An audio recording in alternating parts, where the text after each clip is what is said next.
Bueno, aquí estamos nuevamente en un encuentro de Café Mercosur. Osvaldo Di Pricio, ¿cómo te va, Osvaldo? ¿Qué tal, Ramiro?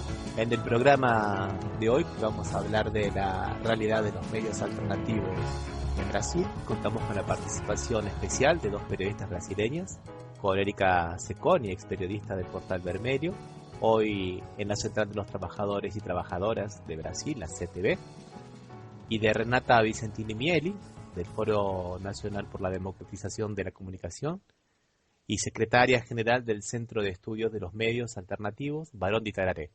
Antes de conversar con nuestras invitadas, vamos a escuchar un audio que tomamos de la cadena Telesur, en el que el profesor Laurindo Leal y la periodista Teresa Crubinel nos dan un breve pantallazo acerca de cómo está la situación de los medios progresistas en Brasil después de la separación provisoria de la presidenta Dilma Rousseff.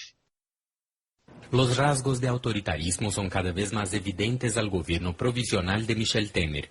Luego de su asunción como presidente interino, determinó la sustitución del presidente de la empresa Brasil de Comunicaciones, decisión que tuvo que ser anulada por la justicia.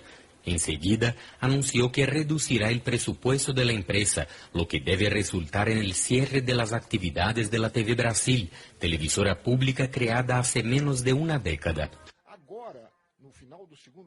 Solo ahora, en el final del segundo gobierno de Lula, que fue creada la empresa Brasil de Comunicación, que abarca la TV de Brasil, 8 emisoras de radio, 2 agencias de noticia, algo que solo empezó a concretarse, todavía es un embrión de una red pública de comunicación. Y en este momento, cuando empezaba a constituirse como un diferencial en la comunicación brasileña, llega este gobierno provisional, interino, e intenta de alguna manera acabar con esta posibilidad, porque a ellos solo les interesa la visión de los medios comerciales, pues ellos mismos fueron los autores del golpe. Uma das primeiras iniciativas do governo golpista do Michel Temer fue investir contra a EBC, o sea, para anular... Una de las primeras iniciativas del gobierno golpista de Michel Temer ha sido atacar la EBC, para anular el mínimo de pluralidad, la diversidad de pensamiento y opinión que existía, hegemonizar por completo el pensamiento único de los medios privados, y en un segundo momento empezó también el ataque contra páginas web y blogs alternativos, suspendiendo patrocinios del gobierno para silenciar también esta otra vertiente de la Internet de comunicación alternativa. Solo para que se entienda bien en Argentina, ¿qué es la EBC? ¿Qué es la empresa brasilera de comunicación? La EBC fue creada en 2007 y justamente fue inspirada en la BBC de Londres, que sería una empresa de comunicación pública, de creación de contenido cultural y diverso de nuestro país. Renata, ¿qué nos podrías ampliar sobre la EBC? Brasil previu, a partir de una lucha de la sociedad brasileña, que el espectro electromagnético fuese dividido en 3 sistemas: el público, el privado y el estatal. Y esta complementariedad hasta hoy no fue regulamentada por el Congreso Nacional. Y por la presión del movimiento social, de la necesidad de tener un campo público que sea una programación y una comunicación baseada en el interés público, que tratase de temas que no son tratados por la comunicación privada. Houve um grande movimento com seminários nacionais e foi possível, então, pressionar o governo. Em 2007 se aprovou a lei que criou a empresa Brasil de Comunicação, a EBC. Então, a empresa é fruto da mobilização da sociedade para ter uma comunicação pública. E nasceu a empresa a partir de alguns veículos já existentes, como el Radio Nacional, que é uma rádio pública que é histórica e uma das poucas experiências de comunicação pública de Brasil, e outros veículos que estavam ligados ao Estado brasileiro, e se constituiu a empresa e se criou uma emissora de televisão aberta, que é a TV Brasil, que é a televisão, então, que se constituiu para ser este espaço de debate público, para abarcar visiones distintas de que se pasa en la comunicación privada. Y estamos en eso, estamos construyendo esta experiencia que prácticamente del cero, que no tenemos esta tradición. Y la EBC y la TV Brasil en particular empezaba a construir un camino, una lenguaje, una narrativa para crear su espacio en el sistema mediático brasileño. Y se contrapôs, dio espaço para as vozes que estavam contra o golpe, contra o impeachment da presidenta Dilma Rousseff, que os outros meios tampouco deram esse espaço. Então, por isso, foi uma das primeiras medidas a atacar e tentar calar a diversidade que estava presente em la EBC. De forma bastante sintética, isso aqui é pouco a história da criação muito recente de nossa empresa de comunicação pública. Erika, ¿quieres comentar alguna cosa relacionada con este punto de la EBC? No, Renata dijo todo, solo acrescentar que en Paraguay también con el golpe pasó lo mismo. Una de las primeras actitudes del gobierno paraguayo también fue acabar con la comunicación pública, que era muy buena en Paraguay. Y que también estaba comenzando, ¿no? Por el gobierno de Lugo. Sí.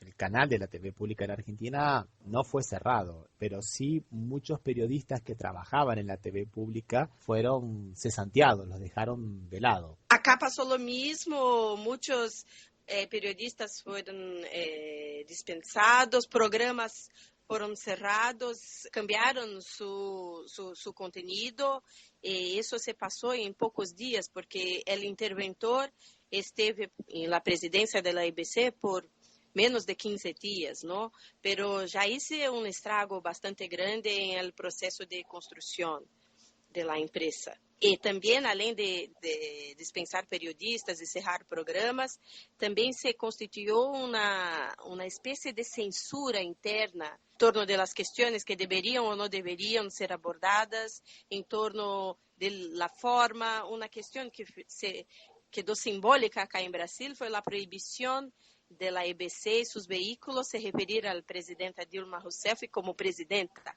Eso es una censura que tiene un carácter simbólico muy grande, ¿no? Sí, de hecho, me parece que es una impresión mía como televidente que los periódicos de la EBC están un poco vaciados de contenido. ¿Es una impresión equivocada o no? Sí, porque ¿qué pasa? Es que nosotros tuvimos una victoria jurídica importante, que fue la restitución del director presidente Ricardo Mello. Pero en el periodo que estuve a frente de la EBC, el interventor nomeó los directores de jornalismo, todos los otros órganos, todos los dirigentes de la empresa fueron reemplazados por el interventor. Cuando Ricardo retorna para su puesto, para la presidencia, no tiene votos suficientes en el Consejo de Administración en la empresa para cambiar los cambios que el interventor hizo. No sé si me entienden. Entonces, hay una situación muy particular que tivemos nosotros una victoria, pero el director presidente, él es el director administrativo y no puede interferir en la cuestión del periodismo de la empresa, que es dirigida por el director de periodismo de la empresa Brasil de Comunicación, y que fue nomeado por un interventor, y que hay un consejo de administración, del cual participa el gobierno, que no le da las condiciones para cambiar eso. Entonces, tenemos la presidencia, pero perdemos la presencia de la diversidad y del control y del contenido de la empresa. Entonces, estamos en eso, estamos en una pelea interna y resistiendo, porque el presidente está elaborando una medida provisoria, que es una medida jurídica brasileña, para cambiar la ley que creó la EBC, cerrar la TV Brasil y cerrar el Consejo Curador de la empresa, que es el espacio de participación popular en la EBC. Entonces estamos en eso.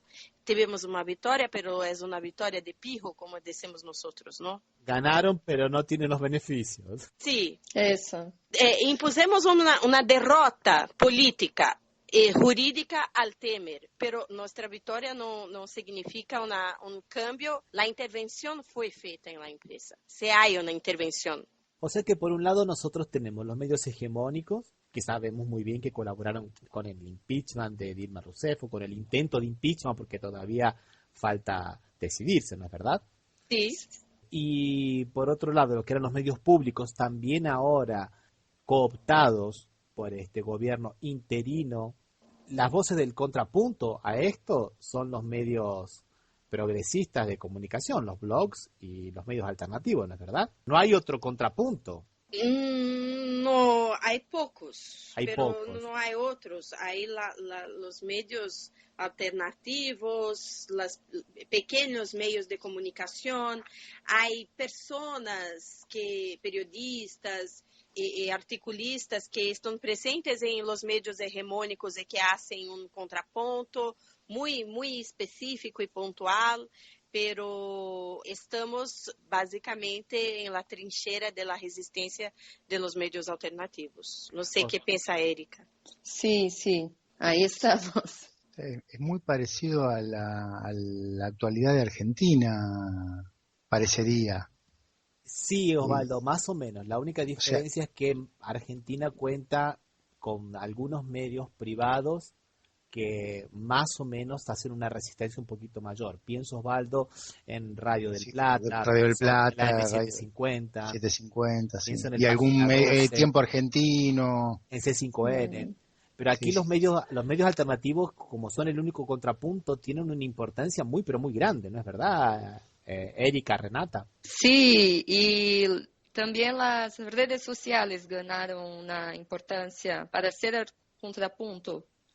Y en los grandes medios, ¿hay cierta como autocensura, censura de algún aspecto, algún planteamiento del gobierno actual? No hay una censura contra los medios hegemónicos, porque no hay necesidad de haber censura, porque los medios hegemónicos son parte de la articulación del golpe en curso en Brasil.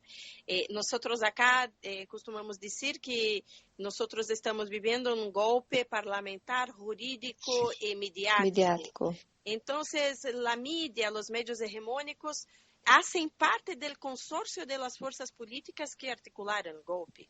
Entonces no hay censura. No tienen que recurrir a censurar al articulista.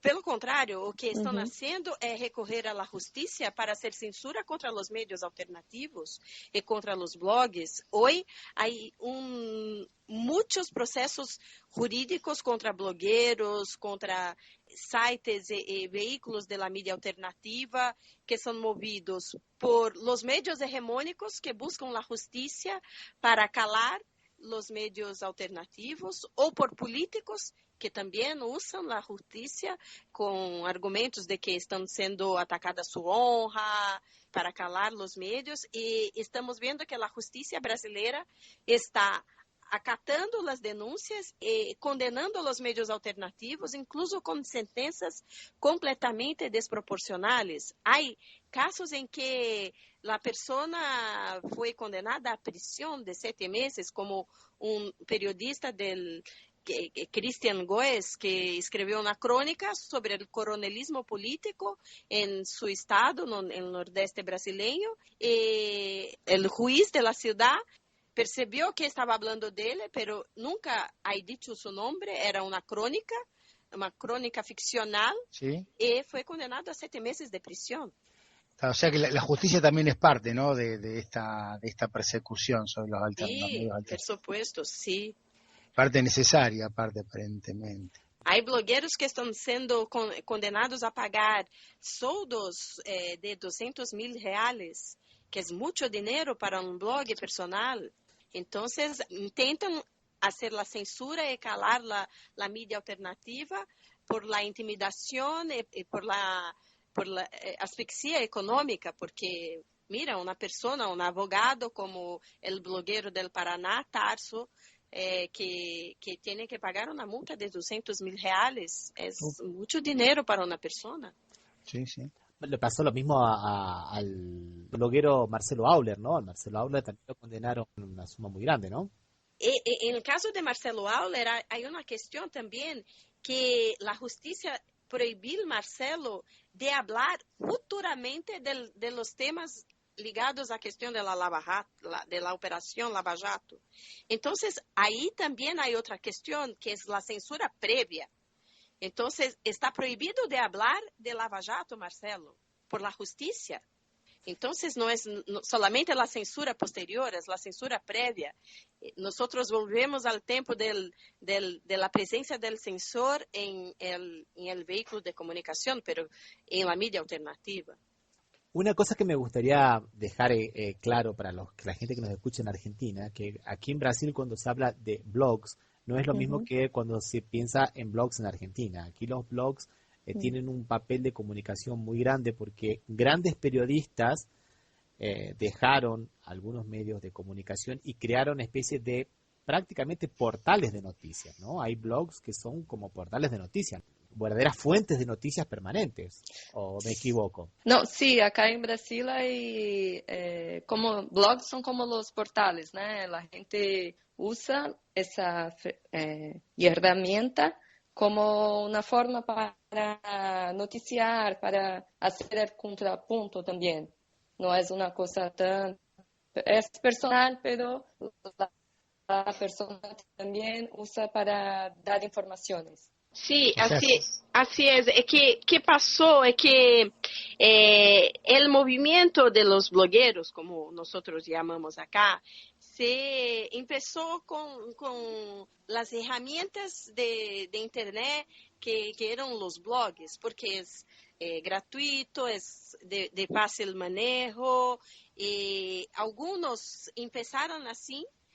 Después eso fue creciendo y tomando otras proporciones, asumieron un layout más parecido con portales de noticieros, agregaron otros blogueros e hicieron consorcios de blogueros. Entonces, cuando nosotros decimos blog, na verdade, nosotros estamos querendo dizer deste movimento que envolve periodistas, comunicadores, pessoas que tampouco são periodistas, pero que viram en la red mundial de los computadores, en la internet, la possibilidade de hablar, de produzir contenido, de hacer un contrapunto a los medios hegemónicos, a mostrar lo que era invisible. Entonces, eso que nosotros acá llamamos de blog.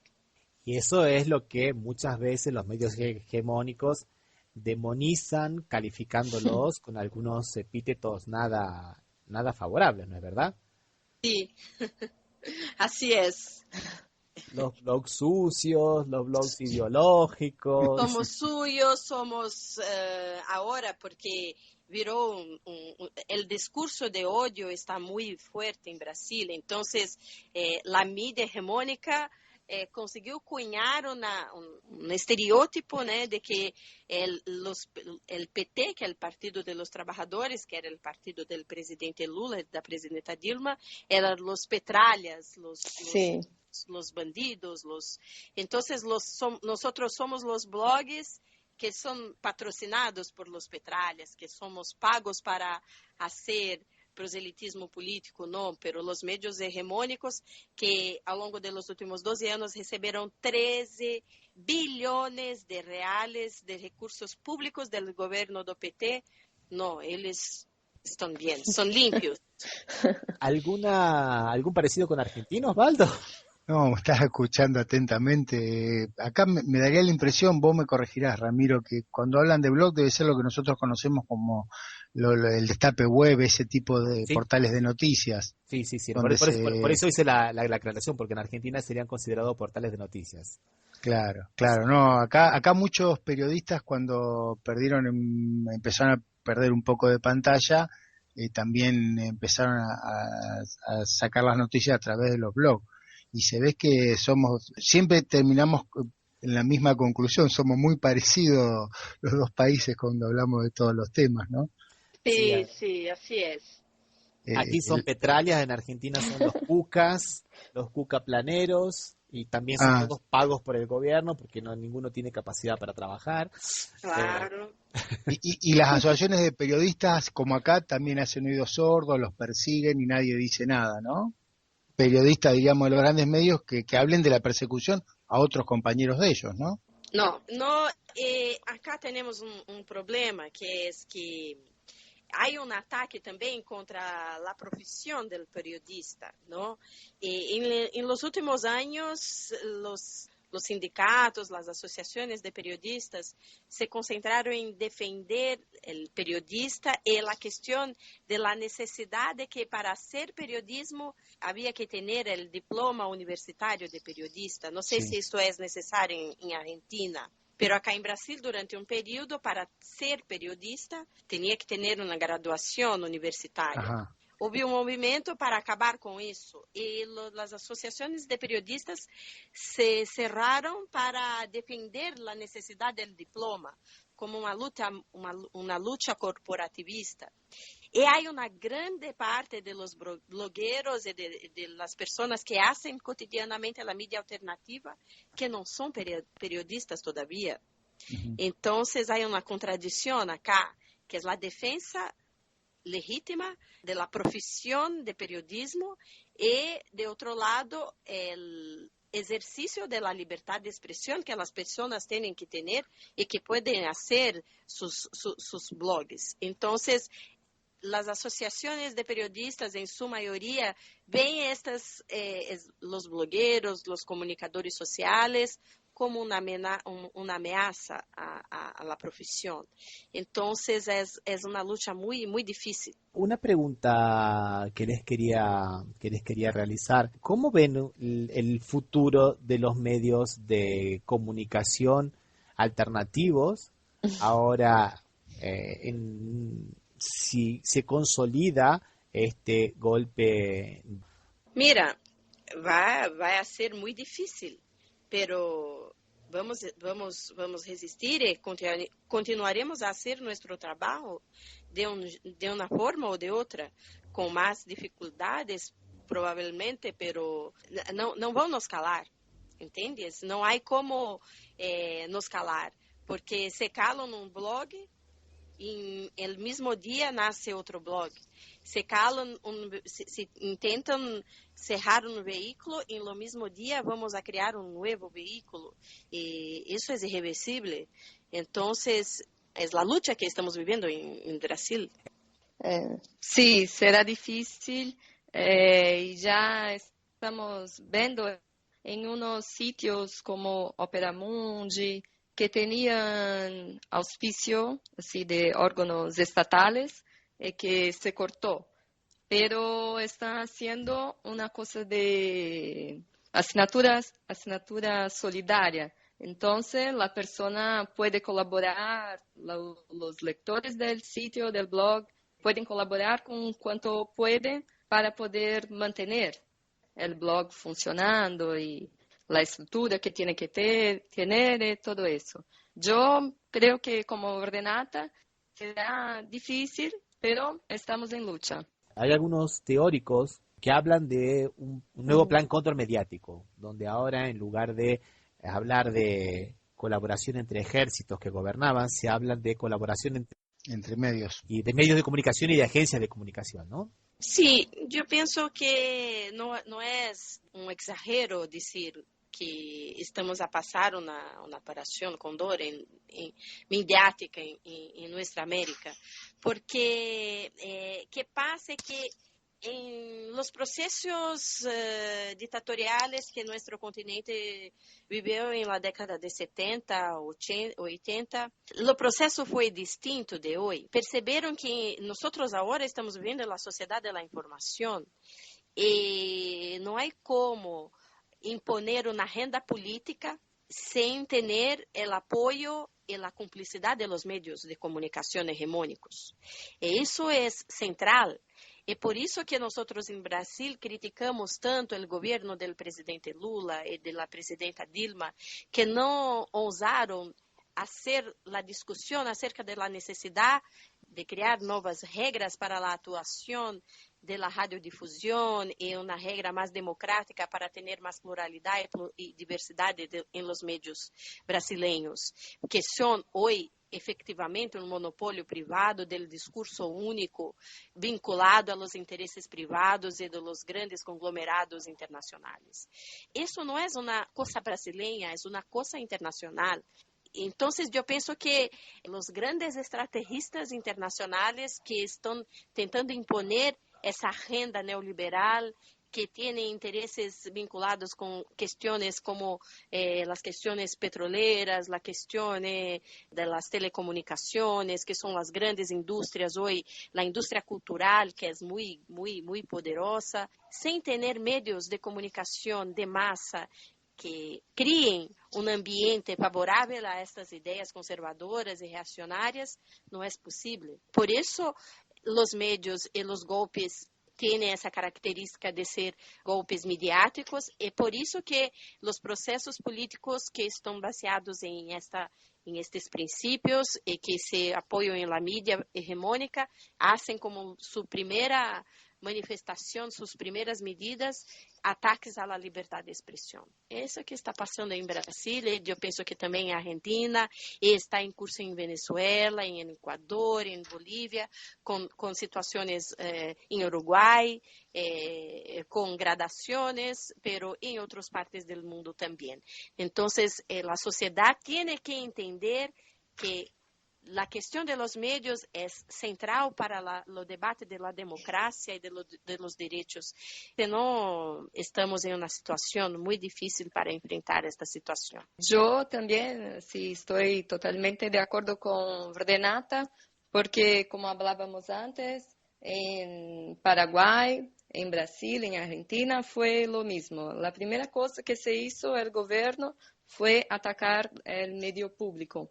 Y bueno, acá en Brasil observamos una campaña muy, muy fuerte de los medios, de TV Globo, Veja, en fin, que convocaban todos los días para manifestaciones y hablaban mal del país, de la presidenta, tanto que consiguieron.